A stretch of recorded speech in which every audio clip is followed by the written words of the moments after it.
अस्सलाम वालेकुम नाजरीन, 24/7 उर्दू न्यूज़ के साथ मैं हूं माहिन अली और आपको 24/7 उर्दू न्यूज़ की तरफ से नए साल की बहुत बहुत मुबारक हो। खुशियां और ये सब कुछ तो चलता रहेगा, लेकिन शो का आगाज करते हैं और शामिल करते हैं। आज हमारे साथ तज्जियाकार मौजूद हैं बाबर हयात साहब, उनको वेलकम करते हैं अपने शो में। सर कैसे हैं आप? वालेकुम अस्सलाम माहिन, मैं बिल्कुल ठीक हूँ। मेरी तरफ से भी हमारे जितने भी व्यूअर्स हैं, हमारे जितने भी सब्सक्राइबर्स हैं, अभी रिसेंटली 4 लाख सब्सक्राइबर्स अल्हम्दुलिल्लाह हमारे इस यूट्यूब चैनल के हुए हैं, तो सबको नए साल की बहुत बहुत खुशियां मुबारक हों। उम्मीद है कि ये साल जो है वो पिछले साल से बहुत बेहतर होगा और अल्लाह पाक ने जो हमें आजमाइश में इस वक्त पूरी दुनिया में डाला हुआ है, उम्मीद करते हैं कि इंशाल्लाह इस आजमाइश से हम निकल जाएंगे। बिल्कुल इंशाल्लाह। तो सवालात का सिलसिला शुरू करते हैं, क्योंकि पब्लिक की तरफ से बहुत सारे कमेंट्स हैं और आपसे उसके जवाबात जानना चाह रहे हैं। सबसे पहले शामिल करते हैं, जाम वसीम रहीम यार खान से पूछ रहे हैं और अहमद खान है जो काड़ा से हैं, और अब्दुल्ला बिन आसिफ हसीब फैसलाबाद से। उनका सवाल है कि क्या बाबर आजम न्यूजीलैंड के खिलाफ दूसरा टेस्ट मैच खेलेंगे? ये बहुत इंपॉर्टेंट सवाल है और ऑब्वियसली मैंने भी नीचे कमेंट्स में देखा कि लोग बहुत पूछ रहे हैं, क्योंकि बाबर आजम पाकिस्तान के ना सिर्फ कप्तान है बल्कि पाकिस्तान के बेहतरीन बैट्समैन भी हैं, बल्कि दुनिया के बेहतरीन बल्लेबाजों में से एक हैं। तो ऑब्वियसली लोग चाह रहे हैं कि दूसरे टेस्ट में वो खेलें। तो अच्छी खबर ये है कि जब ये प्रोग्राम हम रिकॉर्ड कर रहे हैं, मुमकिन है आप इसको थोड़ा बाद में देखें, तो जब ये प्रोग्राम हम रिकॉर्ड कर रहे हैं तो बाबर आजम ने हल्की नेट प्रैक्टिस की है। तो पहले वो नॉकिंग कर रहे थे, तो अब उन्होंने हल्की नेट प्रैक्टिस की है और वो नजर आए हैं थोड़ा नेट के अंदर। बॉल भी की है उन्होंने, बॉल को ग्रिप करके बॉलिंग भी की है और बैटिंग भी करते हुए नजर आए, which is a very good sign. और अभी 100% अभी भी श्योर नहीं है कि वो ये मैच खेलेंगे या नहीं खेलेंगे, लेकिन समझ लीजिए कि कुछ अच्छी खबरें आ रही हैं। अच्छा, चले आपसे पहले क्वेश्चन में ही हमें अच्छी खबरें सुनने को मिल गई हैं। आगे अगले सवाल की तरफ बढ़ते हैं। आबिद महमूद साहब का सवाल है कि ज्यादातर एशियाई खिलाड़ी दिफाई अंदाज में क्यों खेलते हैं? अच्छा देखिए, ऐसा ऐसा नहीं है कि दिफाई अंदाज में क्यों खेलते हैं। आपको पता है कि ज्यादातर एशियाई खिलाड़ी इस वक्त दुनिया में छाए हुए हैं और वो जो टॉप रैंकिंग है उसमें मौजूद है। कैसे कह सकते हैं कि आप दिफाई अंदाज में खेलते हैं? ऐसा नहीं है। पहले खेला करते थे, अब दिफाई अंदाज में नहीं खेलते, लेकिन जब वो दूसरे मुल्कों में जाते हैं ना, तो वहां पर वो दिफाई अंदाज में खेलते हैं, खासतौर पर इंग्लैंड, न्यूजीलैंड, ऑस्ट्रेलिया में। उसकी वजह यह है कि जो इन ममालिक में जो पिचेस है ना, वो बड़ी फास्ट और बाउंसी पिचेस होती हैं। हमारे यहाँ पे पाकिस्तान, इंडिया, श्रीलंका में, सब कॉन्टिनेंट में, ओवरऑल बांग्लादेश में भी हमारे यहाँ जो पिचेस हैं वो उनमें ना तो इतना बाउंस होता है, ना इतनी जिप होती है उन पिचेस के अंदर, और ना ही आप कह लीजिए कि बहुत ज्यादा सीम और स्विंग होती है। जी बिल्कुल, आबिद महमूद साहब, आपको आपके सवाल का जवाब मिल गया होगा। अगले सवाल की तरफ बढ़ते हैं। सैयद हमजा शाह लाहौर से हैं और ये पूछ रहे हैं कि बचपन से क्रिकेट देख रहा हूं, मेरे जैसे क्रिकेट के शौकीन दुनिया में नहीं। पूछते हैं कि हारिस रऊफ बिग बैश कब खेलेगा? अच्छा, सबसे पहले तो आप क्रिकेट के बहुत बड़े शौकीन हैं, इस पे आप मुबारकबाद कबूल कर लें। और ये बड़ी अच्छी बात है। वैसे मुझसे ज्यादा भी शौकीन क्रिकेट का कोई नहीं है बचपन से, और खास तौर पे टेस्ट मैचेस मुझे बहुत पसंद है। मैं वो शौकीन था कि जो टेस्ट मैचेस के लिए 5-5 दिन स्कूल से छुट्टी किया करता था, जिससे आप अंदाजा लगा सकते हैं। हालांकि लोग टेस्ट मैचेस को इतना पसंद नहीं करते। बहरहाल आप मुझसे भी बड़े शौकीन है, तो आपको मुबारकबाद। हारिस रऊफ जी अभी तक पाकिस्तानी टीम के साथ हैं और वो 5 जनवरी को जो है वो बिग बैश में चले जाएंगे। मेलबर्न स्टार्स की तरफ से खेलते हुए आपको दिखाई देंगे 5 जनवरी के बाद। बिल्कुल। ओके जी, कराची से हमें शकील पूछते हैं कि कामरान अकमल के साथ क्यों नाइंसाफी की जा रही है? ये जाती पसंद नापसंद वाला मामला जो है, ये आखिर कब तक चलेगा? ये जी जब से मैं क्रिकेट देख रहा हूं तब से चल रहा है और अभी तक खत्म नहीं हुआ। ठीक है, समझ लीजिए कि तकरीबन को 30-35 साल तो 30-35 साल तो अब मुझे जब से होश संभाला है क्रिकेट को देखते हुए वो गुजर चुका है। और पाकिस्तानी टीम में ये सिलसिला चलता रहा है। ये जो नेपोटिज्म है, अपने भांजों भतीजों को लेकर के आना, टीम में अपनी पसंद पिक एंड चूज जो है, वो वाला सिलसिला कि जो आपको पसंद है उसको शामिल करना, जो आपको पसंद नहीं है वो उसको टीम से निकाल देना, उसके करियर को खत्म कर देना, ये सिलसिला चलता रहा। और बहुत सारे क्रिकेटर्स को हमने, बड़ा टैलेंट हमने जाया किया। और अगर पाकिस्तान दुनिया की नंबर 1 टीम बनना चाहती है ना, तो माहिन फिर पाकिस्तान को इन सारी चीजों से निकलना पड़ेगा और प्योर मेरिट पे लेकर के आना पड़ेगा हमें अपने क्रिकेट बोर्ड को। और ये जो पसंद नापसंद पिक एंड चूज वाला जो सिलसिला है ये खत्म होना चाहिए।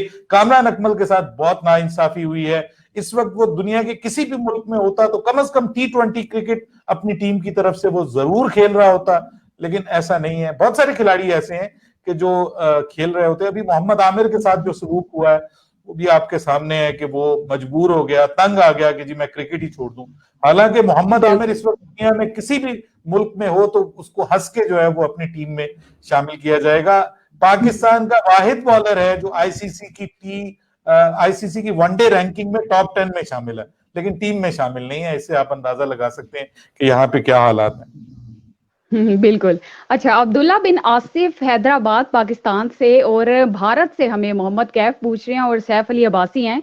वो पूछ रहे हैं कि न्यूजीलैंड में पाकिस्तानी टीम की शिकस्त के बाद क्या वकार यूनुस और मिसबाउल हक को ओहदों से हटाया जाएगा? देखिए, इनको ओहदों से हटा देना किसी मामले का हल नहीं है। अब मैं इस नतीजे पे पहुंच चुका हूं क्योंकि गुज़श्ता 2 साल से हम बात कर रहे हैं। इससे पहले मैं उन लोगों में शामिल था कि जो सोच रहा था कि शायद जो है वो मिकी आर्थर को अगर पाकिस्तान की कोचिंग से हटा दिया जाए और इंजमामुल हक को चीफ सिलेक्टर के तौर पे हटा दिया जाए वर्ल्ड कप में, आप सुनते होंगे, तो शायद पाकिस्तान के क्रिकेट के मसाइल हल हो जाएं। ऐसा नहीं हुआ। अब मुझे लग रहा है कि मिकी आर्थर और इंजमामुल हक बेहतर थे मौजूदा से। तो मेरे ख्याल में अगर आपने सिस्टम को तब्दील नहीं करना और इन लोगों को जिनको आप टीम का हिस्सा बनाते हैं, मैनेजमेंट का हिस्सा बनाते हैं, कोचेस बनाते हैं, अगर इनको आपने काम ठीक तरीके से नहीं करने देना और अपनी पसंद ऊपर से सिफारिशें चलनी है और पर्चियां आनी है और सिस्टम ठीक नहीं होगा, तब तक आप भले जिसको मर्जी लेकर के आ जाएं, हालात ठीक नहीं होंगे। मेरिट जो है, मेरिट वो सबसे इंपॉर्टेंट चीज होनी चाहिए। और ये नहीं है कि पाकिस्तान क्रिकेट बोर्ड किसी को पसंद करता है या पीसीबी के चेयरमैन किसी को नापसंद करते हैं तो वो टीम में होने चाहिए। क्रिकेट एक कमर्शियल गेम है, इसमें जिनको जो खिलाड़ी अवाम को पसंद है वही शामिल होने चाहिए मेरे ख्याल में। अच्छा, तनवीर अहमद साहब कहते हैं कि मैंने अच्छी क्वालिटी का मोबाइल सिर्फ आपका शो देखने के लिए खरीदा है। इस पे क्या कहेंगे आप? नहीं, मेरा शो तो आप और क्वालिटी पे भी देख सकते। इतना बड़ा जो है ना मेरे ऊपर मुद्दा मत डालें भाई, ज्यादा हो गया काम। 12 लाख की मेहरबानी है जी, बहुत शुक्रिया आपका।